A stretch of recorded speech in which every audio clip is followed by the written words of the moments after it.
Et enfin, un invité trop rare sur les plateaux de télévision, Paul Ariès, politologue, enseignant, directeur du journal Le Sarcophage. Apprendre à faire le vide, nous dira-t-il. Normal, il est en France le pape de la décroissance. Alors perdre sa vie à la gagner ? Paul Ariès, bonsoir. Bonsoir. Vous avez entendu le titre de l'émission. Sommes-nous faits pour travailler? Qu'en pensez-vous? Je répondrais déjà tout simplement que le travail nous fatigue, donc visiblement nous ne sommes pas faits pour travailler. Et puis je répondrais plus sérieusement qu'en fait l'histoire du travail, c'est l'histoire d'un dépouillement. C'est-à-dire qu'on a dépouillé les anciens travailleurs de leurs outils, on les a dépouillés ensuite d'une partie du surtravail, c'est-à-dire du profit, on les a dépouillés ensuite de la culture, des savoir-faire traditionnels. Et aujourd'hui, on voudrait les dépouiller du sens même de leur travail. Il y a deux chiffres qui sont intéressants. On sait que 75% des salariés considèrent ne pas savoir réellement quelle est l'utilité de ce qu'ils produisent, et 80% des gens avouent s'ennuyer au travail. Alors je reconnais bien votre sens de la provocation. Vous dites que le travail fatigue, mais le travail enrichit également. C'est un savoir-faire. Mais je dirais que le mot travail, c'est comme le mot production et consommation. C'est un mot poison qui empêche de penser. C'est-à-dire quand on parle de travail, de quoi parle-t-on ? Est-ce qu'on parle d'une activité qui est créatrice ou est-ce qu'on parle de la taylorisation du sourire? C'est-à-dire aujourd'hui cette obligation de sourire qui est celle des hôtesses d'accueil dans les péages d'autoroute ou des caissières à l'hypermarché. Quand on parle de travail, est-ce qu'il s'agit d'un travail qui est utile à la société ou qui est nuisible? C'est-à-dire qu'il faut nécessairement décoloniser notre imaginaire et abandonner effectivement ces grands mots à majuscules qui en fait sont là pour empêcher de se poser les vraies questions. C'est-à-dire comment travaille-t-on, pour fabriquer quoi et vis-à-vis de quel besoin social à satisfaire. Alors je vous rassure, Paul Ariès, si je souris, je ne suis pas forcée, personne ne m'y oblige. Ce qui est intéressant dans votre pensée, vous êtes d'ailleurs connu pour cela, vous avez une pensée assez radicale, et là on l'entend encore sur le travail. Vous n'arrivez pas à envisager le mot travail associé au mot richesse, ou je maintiens savoir-faire et enrichissement, épanouissement personnel? Mais là aussi, l'histoire nous apprend à différencier ce qu'on appelait auparavant l'opus, c'est-à-dire la création, et le labeur. Le travail. Je veux dire, s'il s'agit d'avoir une activité qui émancipe, qui éveille l'intelligence, je dirais je signe tout de suite. Sauf qu'aujourd'hui, on se rend compte qu'il y a un retour du néo-taylorisme. Et c'est ça qui est particulièrement grave. Et puis, on ne peut pas poser la question du travail sans poser aujourd'hui la question tout simplement de la situation environnementale. C'est-à-dire, est-ce que l'on peut produire toujours plus, donc travailler toujours plus, ou est-ce qu'au contraire, il va falloir apprendre à vivre plus frugalement, donc aussi, je dirais, à faire autre chose que travailler, et le droit au loisir, le droit à la paresse, me semble être une alternative tout à fait intéressante. Est-ce que votre point de vue quand même sur le travail, associé au labeur, on vient de l'entendre, est un point de vue marxiste? Pas nécessairement. Je crois même que autant traditionnellement le marxisme a critiqué l'exploitation au travail, autant finalement il a dit relativement peu de choses sur la centralité du travail. Or, aujourd'hui, ce qu'il faut faire, c'est en finir avec le stakhanovisme, avec l'idée, effectivement, que le travail serait au centre de nos existences. Et nous avons tendance à penser que ce qu'il faut revendiquer aujourd'hui, c'est pas plus de pouvoir d'achat, c'est un revenu garanti. C'est-à-dire permettre, effectivement, à chacun de vivre frugalement, mais de façon certaine. Et grâce à ce revenu garanti, eh bien, nous pourrons développer les autres facettes de notre personnalité. C'était redevenir des poètes, redevenir des citoyens, redevenir des amants et des amantes. C'est-à-dire qu'on a autre chose à faire dans la vie que d'être un forçat du travail et un forçat de la consommation. Est-ce que c'est pas totalement utopique, franchement, Paul Ariès? Un revenu pour tout le monde, un revenu garanti, c'est ça? C'est un revenu pour tout le monde? Une société sans travail, c'est imaginable, ça? Quand on parle de revenu garanti, ça a été chiffré. On sait qu'aujourd'hui, on pourrait donner à chacun l'équivalent du SMIC. Le choix, il est politique. À chacun l'équivalent du SMIC. On pourrait donner à chacun l'équivalent du SMIC. Le choix, il est politique. Mais je dirais qu'il n'y aura pas de revenu garanti s'il n'est pas couplé à un revenu maximal autorisé. C'est-à-dire que là où l'on dit, par exemple avec le bouclier fiscal, au-dessus de 50%, on prend rien, nous avons tendance à dire au-dessus de 50%, on prend tout. C'est-à-dire remettre en cause la centralité du travail. Oui, remettre en cause la centralité du travail, c'est véritablement une révolution anthropologique. Et puis on s'en rend bien compte aujourd'hui. C'est-à-dire que quand on parle de travail, finalement, il y a deux réalités. Je dirais qu'il y a un travail qui peut être socialement utile, et celui-là, je dirais, il faut le défendre. Et si un revenu garanti, c'est pas la fin du travail, c'est la fin du travail aliéné, c'est la fin du travail forcé.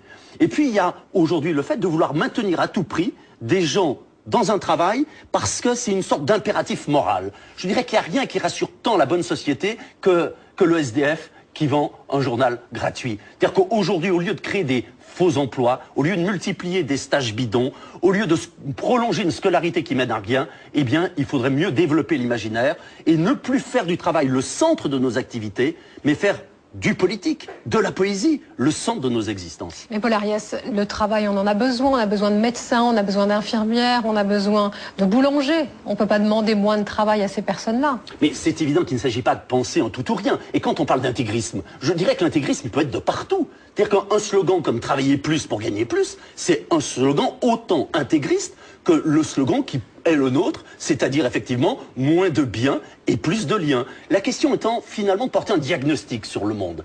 Est-ce que l'on croit que l'on va pouvoir généraliser nos modes de vie? Il suffit de citer deux chiffres. On sait qu'aujourd'hui, 20% des humains, dont nous sommes, s'approprient 86% des ressources planétaires. Si 6 milliards d'humains vivaient comme nous, une seule planétaire ne suffirait pas. Donc il faut en finir avec l'illusion d'une société d'abondance. Il faut en finir avec tout simplement ce culte du travail. Mais même s'il y a ces inégalités que vous décrivez, cette société d'abondance, elle nous a permis d'avoir une meilleure espérance de vie, elle nous a permis de vivre quand même mieux qu'il y a 2 ou 3 siècles. Mais vous n'avez pas l'impression de casser une rupture? L'homme a toujours travaillé.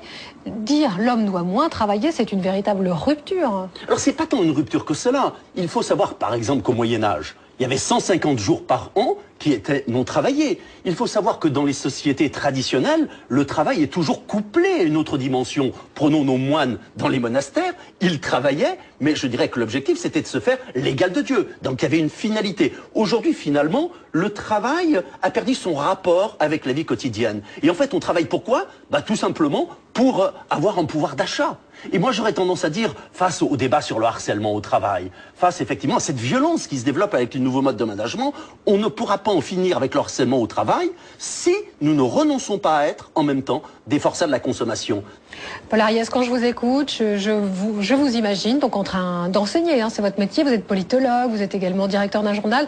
J'ai l'impression quand même que vous aimez votre métier. Pour vous, le travail n'est pas synonyme de labeur. Mais je crois qu'il y a une énorme différence entre le fait d'avoir des activités et le fait, effectivement, simplement de chercher à gagner sa vie.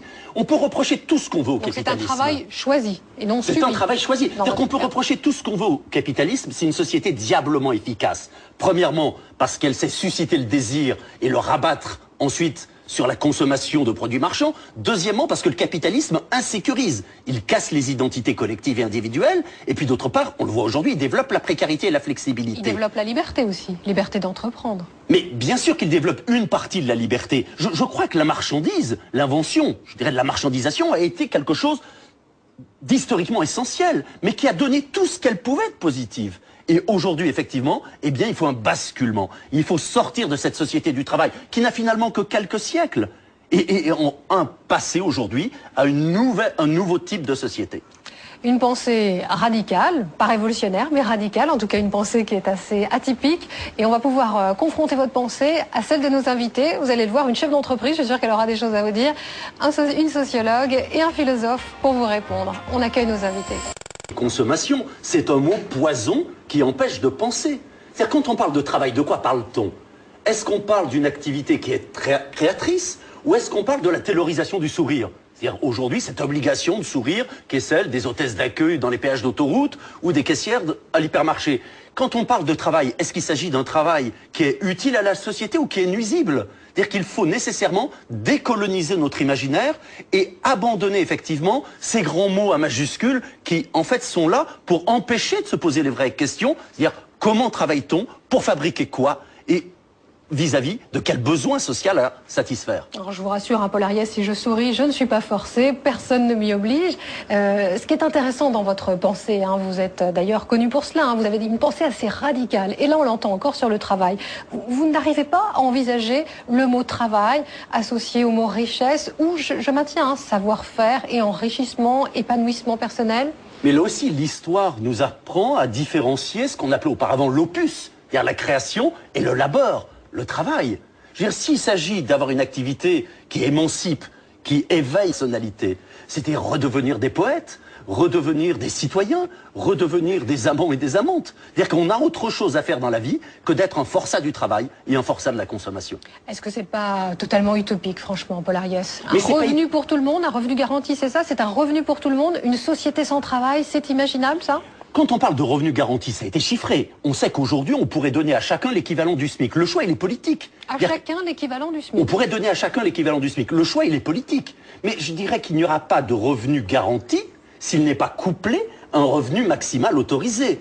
C'est-à-dire que là où l'on dit, par exemple avec le bouclier fiscal, au-dessus de 50%, on prend rien, nous avons tendance à dire, au-dessus de 50%, on prend tout. C'est-à-dire remettre en cause la centralité du travail. Oui, remettre en cause la centralité du travail, c'est véritablement une révolution anthropologique. Et puis on s'en rend bien compte aujourd'hui. C'est-à-dire que quand on parle de travail, finalement, il y a deux réalités. Je dirais qu'il y a un travail qui peut être socialement utile, et celui-là, je dirais, il faut le défendre. Et si un revenu garanti, c'est pas la fin du travail, c'est à la fin du travail aliéné, c'est à la fin du travail forcé.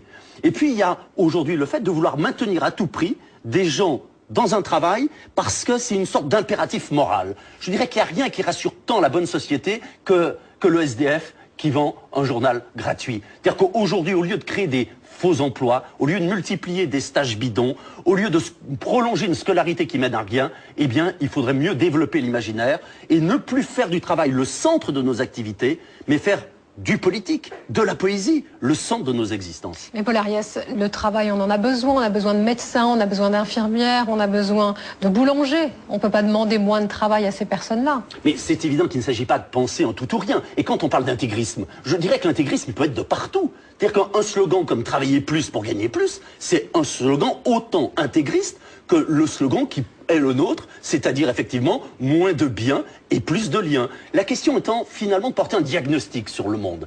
Est-ce que l'on croit que l'on va pouvoir généraliser nos modes de vie? Il suffit de citer deux chiffres. On sait qu'aujourd'hui, 20% des humains, dont nous sommes, s'approprient 86% des ressources planétaires. Si 6 milliards d'humains vivaient comme nous, une seule planétaire ne suffirait pas. Donc il faut en finir avec l'intelligence. Mais je dirais, je signe tout de suite.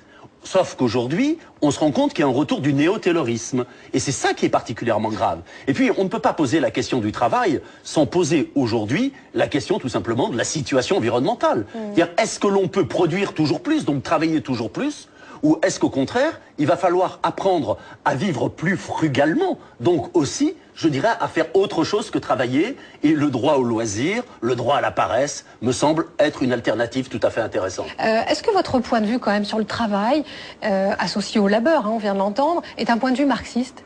Pas nécessairement. Je crois même que autant traditionnellement, le marxisme a critiqué l'exploitation au travail, autant, finalement, il a dit relativement peu de choses sur la centralité du travail. Or, aujourd'hui, ce qu'il faut faire, c'est en finir avec le stakhanovisme, avec l'idée, effectivement, que le travail serait au centre de nos existences. Et nous avons tendance à penser que ce qu'il faut revendiquer aujourd'hui, c'est pas plus de pouvoir d'achat, c'est un revenu garanti. C'est-à-dire permettre effectivement à chacun de vivre frugalement, mais de façon certaine. Et grâce à ce revenu garanti, eh bien, nous pourrons développer les autres facettes de notre personnalité. Et enfin, un invité trop rare sur les plateaux de télévision, Paul Ariès, politologue, enseignant, directeur du journal Le Sarcophage. Apprendre à faire le vide, nous dira-t-il. Normal, il est en France le pape de la décroissance. Alors perdre sa vie à la gagner ? Paul Ariès, bonsoir. Bonsoir. Vous avez entendu le titre de l'émission. Sommes-nous faits pour travailler? Qu'en pensez-vous? Je répondrai déjà tout simplement que le travail nous fatigue, donc visiblement nous ne sommes pas faits pour travailler. Et puis je répondrai plus sérieusement qu'en fait l'histoire du travail, c'est l'histoire d'un dépouillement. C'est-à-dire qu'on a dépouillé les anciens travailleurs de leur outil, on les a dépouillés ensuite d'une partie du surtravail, c'est-à-dire du profit, on les a dépouillés ensuite de la culture, des savoir-faire traditionnels. Et aujourd'hui, on voudrait les dépouiller du sens même de leur travail. Il y a deux chiffres qui sont intéressants. On sait que 75% des salariés considèrent ne pas savoir réellement quelle est l'utilité de ce qu'ils produisent, et 80% des gens avouent s'ennuyer au travail. Alors je reconnais bien votre sens de la provocation. Vous dites que le travail fatigue, mais le travail enrichit également. C'est un savoir-faire. Mais je dirais que le mot travail, c'est comme le mot production.